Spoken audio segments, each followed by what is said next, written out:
Ludovico, conocido por su insaciable apetito por los placeres carnal y la compañía de cortesanas, utilizó los recursos del reino para satisfacer sus deseos personales, dejando a su pueblo en la pobreza y el descontento. Ludovico ascendió al trono en una época de relativa prosperidad para el Doria. Sin embargo, su falta de interés en los asuntos de Estado y su obsesión por el lujo y el placer llevaron rápidamente al reino a la ruina. Desde el principio de su reinado, Ludovico demostró una indiferencia flagrante hacia las necesidades de su pueblo, prefiriendo en su lugar sumergirse en un mundo de excesos y decadencia. Uno de los primeros actos de Ludovico como rey fue aumentar los impuestos para financiar sus extravagantes fiestas y reuniones en el Palacio Real. Estas fiestas, conocidas por su lujuria desenfreno, se convirtieron en el símbolo de la corrupción y la decadencia de su reinado. Mientras el rey y su corte se entregaban a sus placeres, el pueblo del Doria sufría bajo el peso de impuestos cada vez más altos y una economía en declive.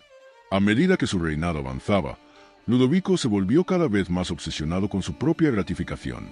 Utilizó los fondos del reino para construir lujosos palacios y jardines, y para mantener un harén de cortesanas que atendieran sus cada capricho. Su indiferencia hacia las necesidades de su pueblo y su obsesión por el placer llevaron a un creciente descontento y resentimiento entre la población. La historia de Ludovico III es un recordatorio de cómo el poder y la riqueza pueden corromper incluso a los más privilegiados. Su reinado, aunque marcado por la opulencia y el exceso, también fue un periodo de gran sufrimiento y privación para el pueblo de Doria. Su legado, aunque infame, sigue siendo un testimonio de las consecuencias de la decadencia y la corrupción en el poder. A medida que el reinado de Ludovico III avanzaba, su obsesión por el lujo y el placer se volvió cada vez más pronunciada. El rey, indiferente a las crecientes dificultades de su pueblo, continuó utilizando los recursos del reino para financiar su estilo de vida decadente. Los impuestos se incrementaron aún más, y los fondos destinados a servicios esenciales como la educación y la atención médica se desviaron para satisfacer sus caprichos personales. Uno de los aspectos más notorios del reinado de Ludovico fue su relación con las cortesanas.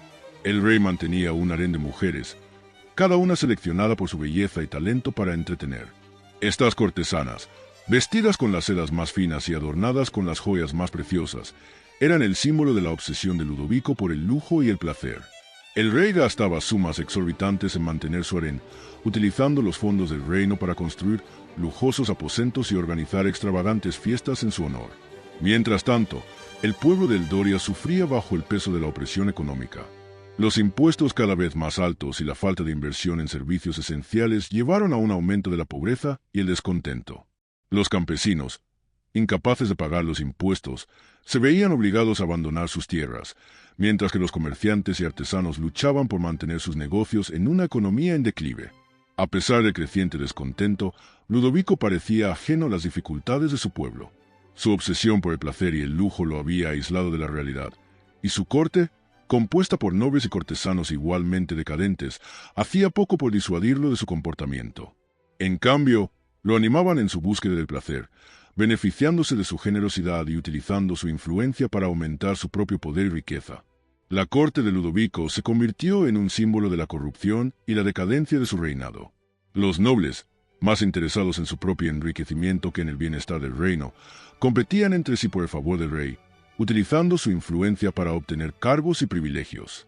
Esta competencia llevó a una serie de intrigas y maquinaciones políticas que socavaron aún más la estabilidad del reino. A medida que el descontento crecía, también lo hacían las tensiones dentro de la corte. Los nobles, frustrados por la incapacidad del rey para gobernar efectivamente, comenzaron a conspirar contra él.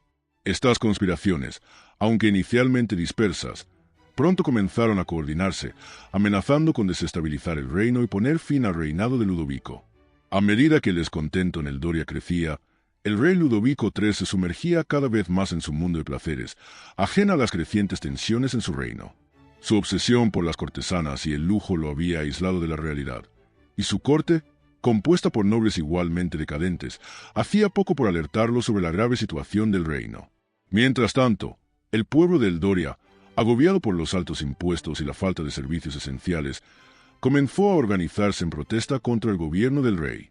Las protestas comenzaron en las zonas rurales, donde los campesinos, incapaces de pagar los impuestos, se veían obligados a abandonar sus tierras.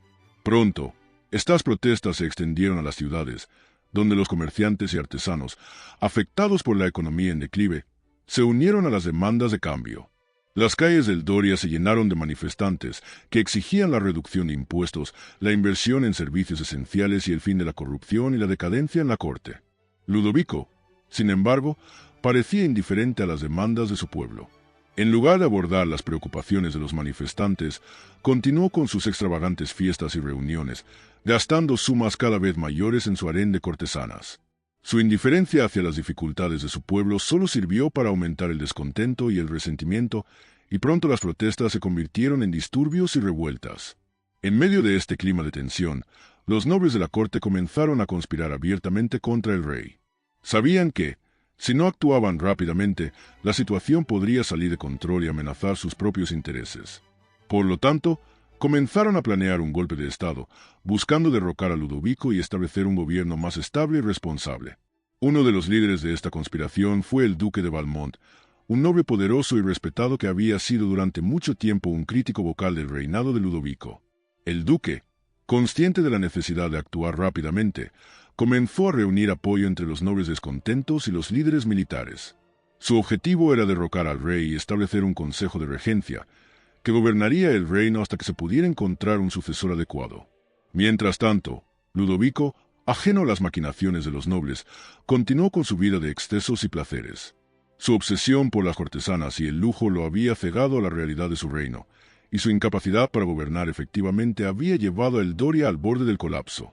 A medida que las conspiraciones en su contra se fortalecían, el futuro de Ludovico y su reinado se volvía cada vez más incierto. A medida que las conspiraciones contra el rey Ludovico III se fortalecían, el duque de Valmont y sus aliados comenzaron a poner en marcha su plan para derrocar al rey. Sabían que, para tener éxito, necesitaban actuar rápidamente y con decisión. Por lo tanto, comenzaron a reunir apoyo entre los líderes militares y a planear los detalles de su golpe de Estado. Mientras tanto, Ludovico, ajena a las maquinaciones de los nobles, continuó con su vida de excesos y placeres. Su obsesión por las cortesanas y el lujo lo había cegado a la realidad de su reino, y su incapacidad para gobernar efectivamente había llevado a el Doria al borde del colapso.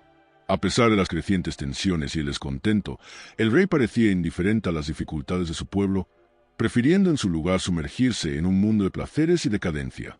Sin embargo, a medida que el duque de Valmont y sus aliados avanzaban en sus planes, comenzaron a surgir rumores en la corte sobre una posible conspiración. Algunos de los cortesanos más leales al rey, preocupados por su seguridad, comenzaron a investigar estos rumores y a informar a Ludovico sobre las posibles amenazas a su reinado. Ludovico, aunque inicialmente escéptico, comenzó a tomar en serio estas advertencias a medida que la evidencia de la conspiración se acumulaba. Sabía que, si no actuaba rápidamente, su reinado podría estar en peligro. Por lo tanto, decidió convocar a sus consejeros más cercanos y a los líderes militares para discutir la situación y planear una respuesta. En esta reunión, Ludovico y sus consejeros decidieron que era necesario tomar medidas drásticas para sofocar la conspiración y asegurar la estabilidad del reino. Sabían que, para tener éxito, necesitaban actuar con rapidez y decisión. Por lo tanto, comenzaron a planear una serie de medidas diseñadas para desmantelar la conspiración y restaurar el orden en el Doria. Una de las primeras medidas que tomaron fue aumentar la seguridad en el Palacio Real y en las principales ciudades del reino. Sabían que, para proteger al rey y asegurar la estabilidad del gobierno, necesitaban asegurar que los conspiradores no pudieran actuar con impunidad. Por lo tanto, ordenaron el despliegue de tropas adicionales y la implementación de medidas de seguridad más estrictas. Además, Ludovico y sus consejeros también decidieron que era necesario abordar las preocupaciones del pueblo y reducir el descontento. Sabían que, para ganar el apoyo de la población y sofocar la resistencia, necesitaban demostrar que el gobierno estaba comprometido con el bienestar de su pueblo.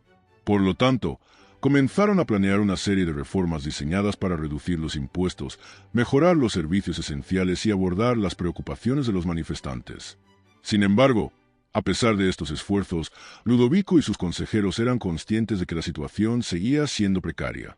Sabían que, para asegurar el futuro del Doria, necesitaban actuar con rapidez y decisión, y que cualquier error podría tener consecuencias desastrosas para el reino. A medida que el rey Ludovico III y sus consejeros implementaban medidas para sofocar la conspiración y abordar las preocupaciones del pueblo, la tensión en el Doria alcanzó un punto crítico. Los nobles conspiradores, liderados por el duque de Valmont, Se dieron cuenta de que el tiempo se agotaba y decidieron acelerar sus planes para derrocar al rey. El duque de Valmont, consciente de la necesidad de actuar rápidamente, convocó una reunión secreta con sus aliados más cercanos. En esta reunión, discutieron los detalles finales de su plan para tomar el control del Palacio Real y arrestar a Ludovico. Sabían que, para tener éxito, necesitaban el apoyo de los líderes militares y la lealtad de las tropas. Por lo tanto, comenzaron a trabajar para ganarse el favor de los comandantes más influyentes, prometiendo recompensas y privilegios a cambio de su apoyo. Mientras tanto, Ludovico, aunque preocupado por la conspiración, continuó con sus esfuerzos para ganar el apoyo del pueblo. Sabía que, para asegurar la estabilidad del reino, necesitaba demostrar que su gobierno estaba comprometido con el bienestar de sus súbditos.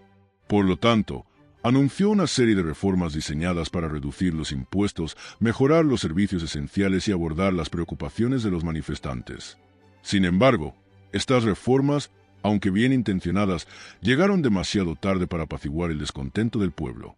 Muchos en el Doria, cansados de años de opresión y decadencia, se mostraron escépticos ante las promesas del rey y continuaron exigiendo un cambio más radical. Las calles de las principales ciudades se llenaron de manifestantes que exigían la abdicación de Ludovico y el establecimiento de un gobierno más justo y responsable. En medio de este clima de tensión, el duque de Valmont y sus aliados pusieron en marcha su plan para derrocar al rey. Con el apoyo de los líderes militares, lograron tomar el control de los puntos clave de la capital y avanzaron hacia el Palacio Real. Ludovico, consciente de la gravedad de la situación, convocó a sus guardias personales y se preparó para defender su trono. La batalla por el control del Palacio Real fue intensa y sangrienta. Los guardias leales a Ludovico lucharon valientemente para proteger a su rey, pero finalmente fueron superados por las fuerzas superiores de los conspiradores. Ludovico, viéndose acorralado y sin opciones, decidió rendirse para evitar más derramamiento de sangre. Con la rendición de Ludovico, el duque de Valmont y sus aliados tomaron el control del Palacio Real y declararon el fin de su reinado. El rey, una vez poderoso y temido, fue arrestado y encarcelado, poniendo fin a una era de decadencia y corrupción en el Doria. Con el rey Ludovico III encarcelado, el duque de Valmont y sus aliados se enfrentaron a la tarea de restaurar el orden y la estabilidad en el Doria. Sabían que, para ganar el apoyo del pueblo y asegurar el futuro del reino, necesitaban demostrar que su gobierno sería diferente al de Ludovico. Por lo tanto, comenzaron a implementar una serie de reformas diseñadas para abordar las preocupaciones del pueblo y reducir la corrupción y la decadencia en la corte.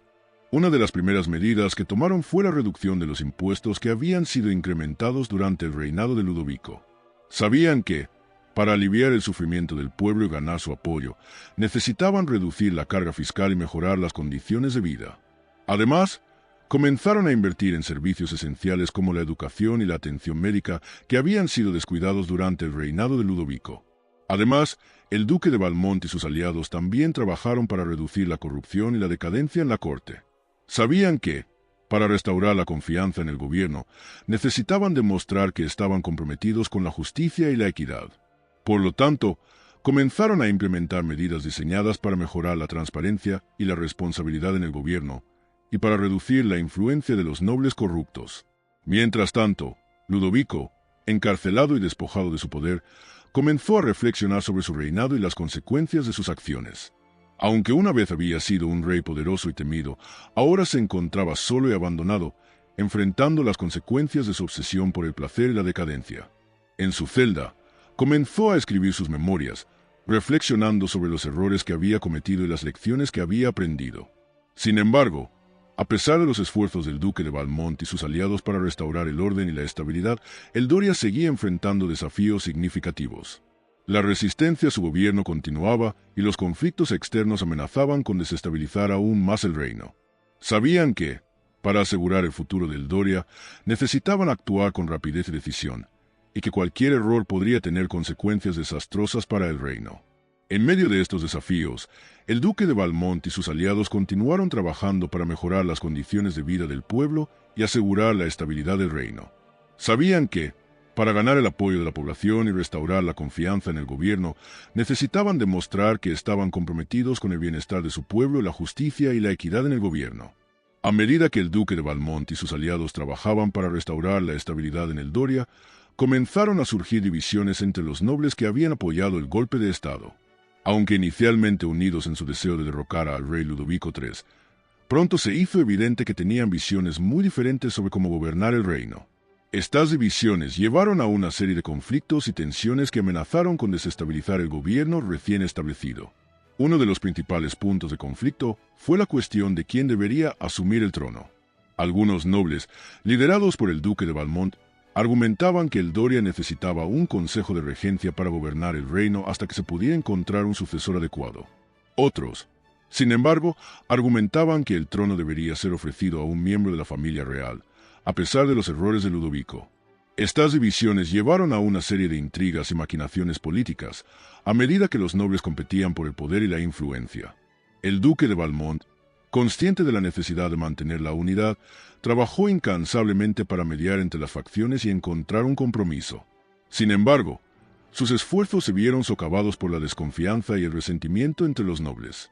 Mientras tanto, la situación en el Doria continuaba deteriorándose. Los conflictos externos amenazaban con desestabilizar aún más el reino, y el descontento entre el pueblo crecía a medida que las reformas prometidas por el duque de Valmont y sus aliados tardaban en materializarse. Las calles de las principales ciudades se llenaron de manifestantes, que exigían un cambio más rápido y radical. En medio de este clima de tensión, el duque de Valmont y sus aliados se enfrentaron a una decisión difícil. Sabían que, para asegurar el futuro del Doria, necesitaban actuar con rapidez y decisión. Por lo tanto, decidieron convocar una gran asamblea de nobles, líderes militares y representantes del pueblo, con el objetivo de discutir el futuro del reino y encontrar una solución a los conflictos que lo aquejaban. En esta asamblea, el duque de Valmont presentó un plan para establecer un consejo de regencia, compuesto por nobles, líderes militares y representantes del pueblo, que gobernaría el reino hasta que se pudiera encontrar un sucesor adecuado.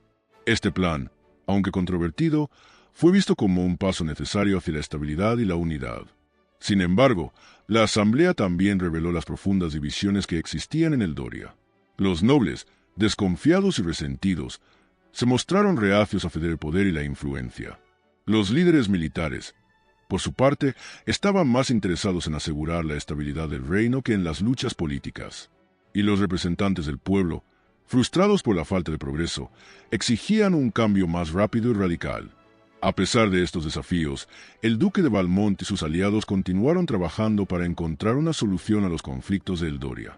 Sabían que, para asegurar el futuro del reino, necesitaban superar las divisiones y encontrar un camino hacia la unidad y la estabilidad. A pesar de los esfuerzos del duque de Valmont para unir a las facciones en conflicto, las divisiones en el Doria continuaron profundizándose. La desconfianza y el resentimiento entre los nobles, los líderes militares y los representantes del pueblo hacían casi imposible llegar a un consenso sobre el futuro del reino. En medio de este clima de tensión, el consejo de regencia propuesto por el duque de Valmont se convirtió en el centro de intensos debates y disputas. Finalmente, después de semanas de negociaciones y tensiones, se llegó a un acuerdo frágil. Se decidió que el Doria sería gobernada por un consejo de regencia compuesto por representantes de todas las facciones, con el objetivo de trabajar juntos para restaurar la estabilidad y la prosperidad del reino. Sin embargo, este acuerdo no satisfizo a todos, y muchos en el Doria seguían descontentos con la dirección que estaba tomando el gobierno. Mientras tanto, el rey Ludovico III, encarcelado y despojado de su poder, se convirtió en un símbolo de los excesos y la decadencia del pasado. Aunque algunos todavía lo veían con nostalgia, recordando los días de opulencia y esplendor, la mayoría de la población lo veía como un recordatorio de los errores que no debían repetirse. Su legado, aunque infame, sirvió como una advertencia sobre los peligros de la corrupción y la indiferencia en el poder. A medida que el Consejo de Regencia comenzaba su trabajo, el Doria se enfrentó a una serie de desafíos significativos. Los conflictos externos continuaban amenazando las fronteras del reino, y la economía, debilitada por años de mala gestión, necesitaba una reforma urgente. Sin embargo, a pesar de estos desafíos, había una sensación de esperanza en el aire. El pueblo del Doria, cansado de años de opresión y decadencia, estaba listo para un nuevo comienzo. El Consejo de Regencia, consciente de la magnitud de la tarea que tenía por delante, comenzó a implementar una serie de reformas diseñadas para abordar las preocupaciones del pueblo y restaurar la confianza en el gobierno. Estas reformas, aunque lentas en llegar, comenzaron a mostrar resultados. Y poco a poco, el Doria comenzó a recuperarse de los años de decadencia y corrupción. Sin embargo, El camino hacia la estabilidad y la prosperidad no sería fácil. El Doria aún enfrentaba desafíos significativos, y el Consejo de Regencia tendría que trabajar incansablemente para superar las divisiones y asegurar un futuro mejor para el reino. Pero, con determinación y unidad, había esperanza de que el Doria pudiera dejar atrás su pasado oscuro y construir un futuro más brillante y próspero.